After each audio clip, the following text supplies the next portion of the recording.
Olá, tudo bem com você, aluno, aluna do curso de psicoterapia?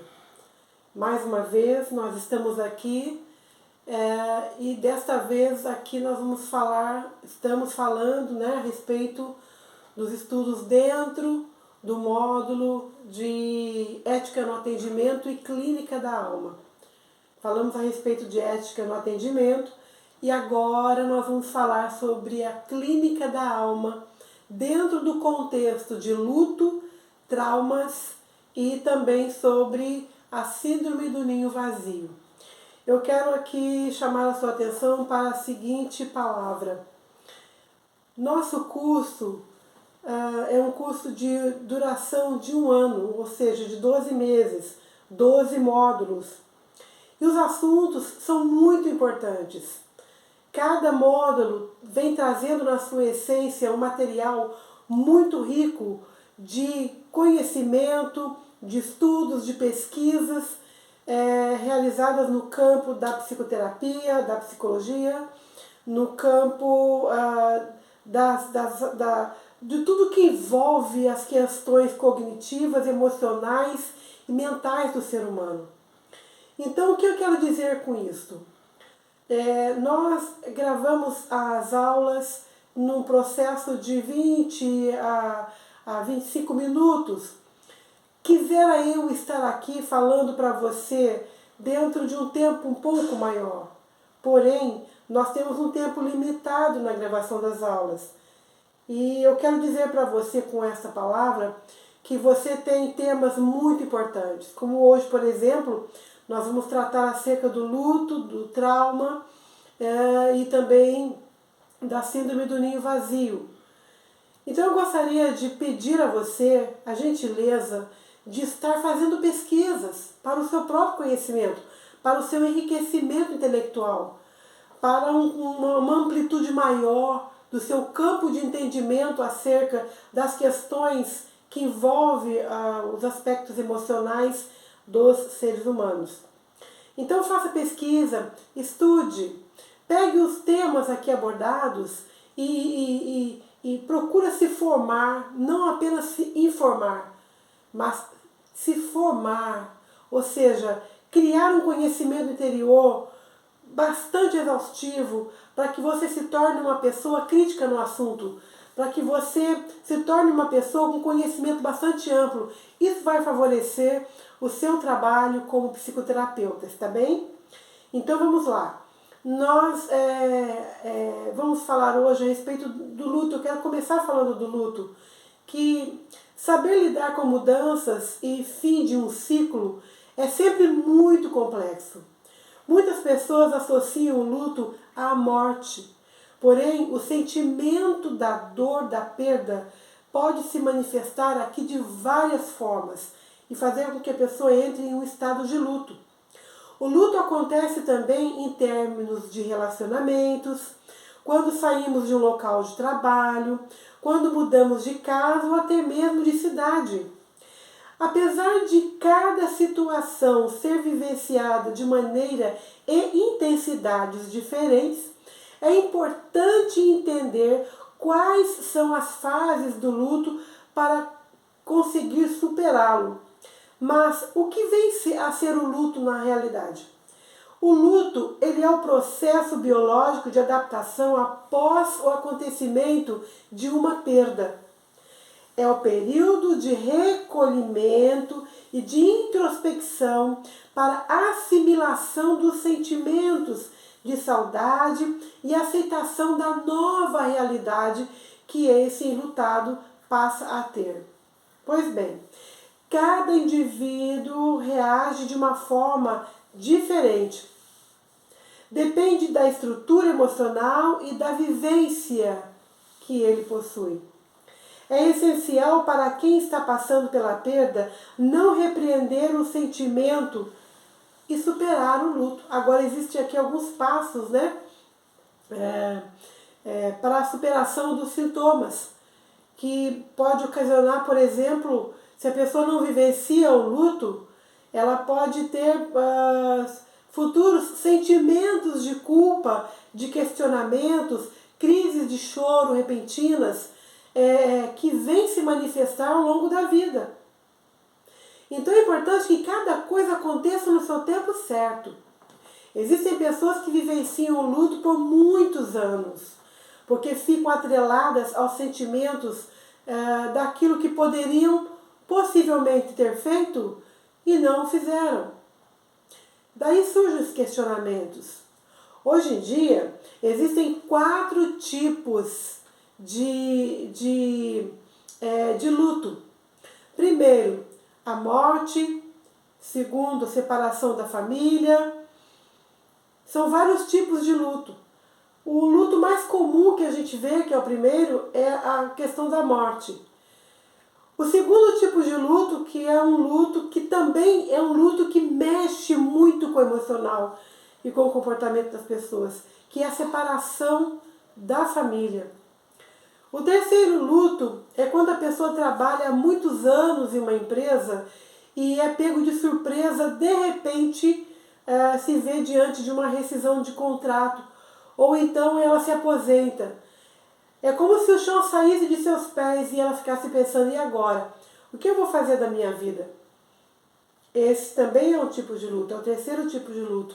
E tem o quarto tipo de luto, que é um luto que vem acontecendo de mais ou menos há 15 anos para cá, que está presente na vida de muitas famílias, que é o luto pela perda de um animal de estimação. Esse animalzinho que já se incorporou à família, faz parte da família, está vivenciando ali no dia a dia com aquela família. Este também é um tipo de luto. Existem muitas pessoas que não conseguem superar, levam muito tempo para a superação. O luto, ele é dividido em 5 estágios, 5 fases, e é sobre elas que eu quero falar com você agora. A primeira fase do luto é a fase da negação. Como que isso acontece? É a fase do isolamento. É a primeira das 5 fases que mexe bastante com o emocional do enlutado. É um mecanismo de defesa temporário que alivia o impacto da notícia. Então a fase da negação. Não é possível que isso aconteceu.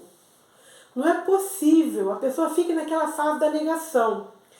Desde o início, o acompanhamento psicológico é essencial para essa fase, que é a fase da negação. E uma coisa aqui que acontece com o enlutado: isolar-se e estar consigo mesmo é algo normal que acontece com a pessoa nessa fase, que é a fase da negação. A segunda fase do luto é a raiva. É o período da revolta, dos questionamentos. Por que isso aconteceu? Como foi acontecer assim? Com o intuito de aliviar o sofrimento. Respeitar o espaço do enlutado é muito importante. A raiva, ela é uma fase necessária para o luto. Deixe a pessoa fazer seus questionamentos. É intrínseco dela, está dentro dela. É a fase em que ela vai se questionar. Agora, a terceira fase é a fase da negociação, A fase da negação, que é a primeira fase, a fase da raiva, que é a segunda fase, e agora a terceira fase, que é a fase da negociação ou barganha. Nesse estágio, é comum tentar restabelecer uma conexão que já está, que é uma conexão de uma pessoa que não está mais ali naquele momento, presente na vida dessa pessoa. Mas ela tenta fazer uma conexão. Ocorre uma tentativa de adiar os temores diante dessa situação. Nesta fase, é importante trabalhar a barganha que se dá mais do que a culpa, por acreditar que poderia ter feito alguma coisa e não foi feito. Que poderia ter feito algo diferente para que aquele fato, aquele acontecimento não ocorresse. Tirar esse peso é bastante importante para não permanecer preso ao passado.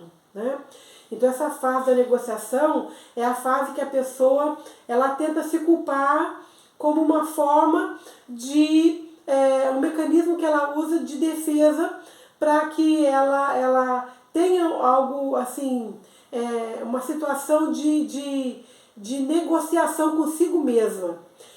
Agora, a quarta fase é a fase da depressão. Nessa fase, nesse estágio, o enlutado lida verdadeiramente com a perda. Ele vai lidar diretamente com a perda. Nessa fase, a pessoa enlutada, ela começa a repensar, processar tudo que aconteceu e fazer uma análise do impacto que essa experiência da perda causou na sua vida. Por exemplo, ter que resolver coisas que a pessoa que estava no seu convívio, que hoje não está mais, coisas que a pessoa resolvia. Aqui nessa fase é essencial a ajuda do psicoterapeuta. Desde a primeira fase é importante ter um acompanhamento terapêutico. Agora, em especial nessa fase, que é a fase da depressão, é mais essencial ainda que a pessoa tenha um acompanhamento do psicoterapeuta ou, dependendo da situação, de um psiquiatra também. Ele vai fazer o quê? Ele vai fazer a avaliação da gravidade do momento em que a pessoa está passando, para que ele possa estar norteando as decisões e o caminho dessa pessoa. Agora, os 5 estágios, né? As 5 fases. A quinta fase, que é a fase da aceitação. Nesta fase, a pessoa ela já lida com a perda de uma forma serena. Ela lida já com uma aceitação maior com relação aos seus sentimentos, com relação às suas emoções, às frustrações e os desafios que agora ela se encontra à sua volta. Os desafios, as dificuldades que ela vai ter que lidar, né? Então ela já lida com uma maior serenidade. Nesta fase é importante perceber que a realidade da perda ela é permanente. Aqui a pessoa já começa a ter aquela aceitabilidade de que a perda ela é permanente e haverá saudade, mas é uma saudade sem um grande pesar. O apoio psicológico é muito importante nesse momento, para que a pessoa possa compreender o processo e aceitar a sua nova realidade de vida. Agora eu quero falar aqui com você a respeito de trauma, que é um outro assunto bastante pertinente, digo eu, aqui dentro da Clínica da Alma. Por quê? Como entender os traumas e as feridas da alma? Os traumas e as feridas da alma podem ser curados quando acessados. Guarda isso aqui que é bastante importante. Os traumas e as feridas da alma podem ser acessados e trabalhados durante o tratamento psicoterapêutico. Eles só são curados quando eles são acessados e trabalhados. Se não houver acessibilidade, se não for feito um trabalho com o traumático, com a pessoa que está vivenciando o trauma, não haverá cura. Traumas não tratados acarretam distúrbios, acarretam graves transtornos ou até mesmo transtornos irreversíveis na mente humana. Mente e corpo adoecem. Freud, ele era judeu e, embora tendo sido considerado herético em sua época, seu trabalho tinha embasamento no sobrenatural. E o que acontece aqui? Freud ele manifestou um profundo interesse nos fenômenos religiosos, na sua natureza e na sua origem. Freud, através da análise da alma humana em seu tratamento, A Cura pela Fala, focou nos distúrbios psíquicos por meio da investigação do inconsciente da pessoa com trauma. A partir da vivência de uma experiência dolorosa, forma-se no indivíduo que se pode chamar de memória traumática. E essas memórias traumáticas, elas se caracterizam pelas emoções, imagens, sons e todos os sentimentos vivenciados durante a ocorrência do trauma. O acesso à memória traumática faz com que o indivíduo venha a reviver os sentimentos relacionados a ela. Então o que acontece aqui? Em um dado momento da vida dessa pessoa que viveu um trauma, gatilhos são acionados, causando uma angustiante sensação de volta à experiência do trauma. A palavra trauma vem do grego, que significa ferida. Para a psicologia, o trauma tem origem no exterior, num acontecimento externo, mas que repercute no nível interno do funcionamento psíquico. O trauma é capaz de provocar modificações consideráveis no funcionamento psíquico do ser humano. Um trauma só é considerado passível de tratamento quando afeta o comportamento, as emoções, deixando os indivíduos desesperados e sem saber o que fazer. Agora, o psicoterapeuta ele precisa compreender não só o que aconteceu, nos quais foram as modificações, né? Ele precisa também não só focar no que aconteceu com aquela pessoa, mas também ele precisa focar nas modificações internas que ocorreram dentro dessa pessoa, pois o trauma pode representar uma ameaça para a vida ou para a segurança desse indivíduo. É importante compreender até onde o evento traumático foi digerido pelo aparelho psíquico. Aí é um trabalho que o psicoterapeuta vai fazer através da análise, né? Para tratar um determinado trauma psicológico, é preciso sempre levar em conta a forma com que cada pessoa reage frente às experiências positivas e negativas. Traumas psicológicos são sequelas emocionais. É importante que você entenda isso, que traumas emocionais, né, traumas psicológicos, eles trazem dores e ferimentos ao traumático. A terapia ela é uma ferramenta mais eficiente para tratar memórias e experiências traumáticas. Então, a psicoterapia é a ferramenta mais eficiente no tratamento das memórias na questão das experiências de uma pessoa que vivenciou o trauma. É importante a gente falar sobre isso aqui. Agora, com relação à saudade e à síndrome do ninho vazio. A síndrome do ninho vazio ocorre quando os filhos partem de casa. Essa síndrome se caracteriza pelo início de um quadro depressivo que afeta o psicológico dos pais, que viveram por muitos anos aí durante a criação de seus filhos, né? Geralmente os pais não estão preparados, eles não se preparam para a saída de um determinado filho ou uma filha de casa para viver a sua vida, né? E quando eles percebem que não fazem mais parte dos planos de seus filhos, o que acontece? Começa a aflorar os sentimentos de saudade. E esses sentimentos eles acabam se tornando verdades de sofrimentos depressivos e se tornam recorrentes, causando dores emocionais e também físicas, né? As mulheres, por criar os filhos de forma mais intensa, são as mais propensas à síndrome do ninho vazio. Quando a tristeza se agrava com o decorrer dos dias, pode desenvolver um quadro depressivo. Nós vemos aí na apostila, você pode observar aí na sua apostila, que esse assunto é um assunto bem pertinente aos nossos dias atuais.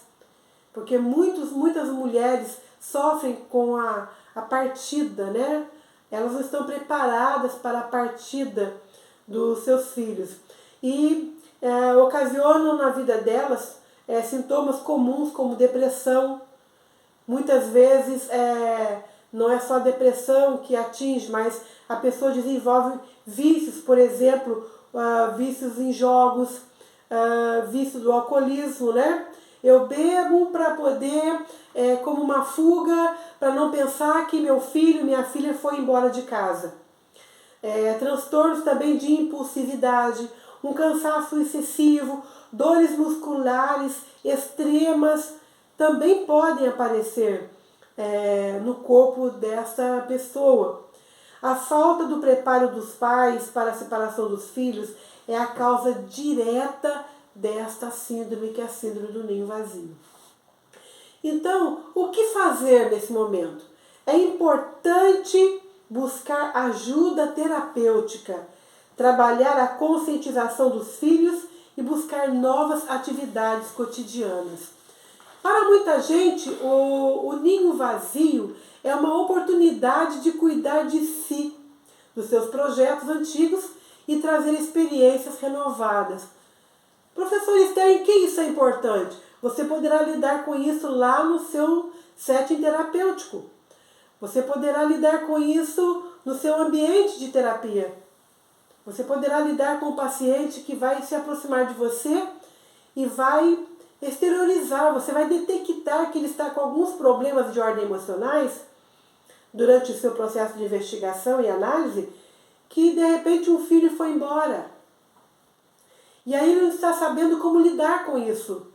E é importante você buscar caminhos para que ele seja orientado em como sair dessa situação. Daí é importante que ele pode aproveitar essa ocasião para renovar suas experiências, né? Retomando projetos antigos. É importante buscar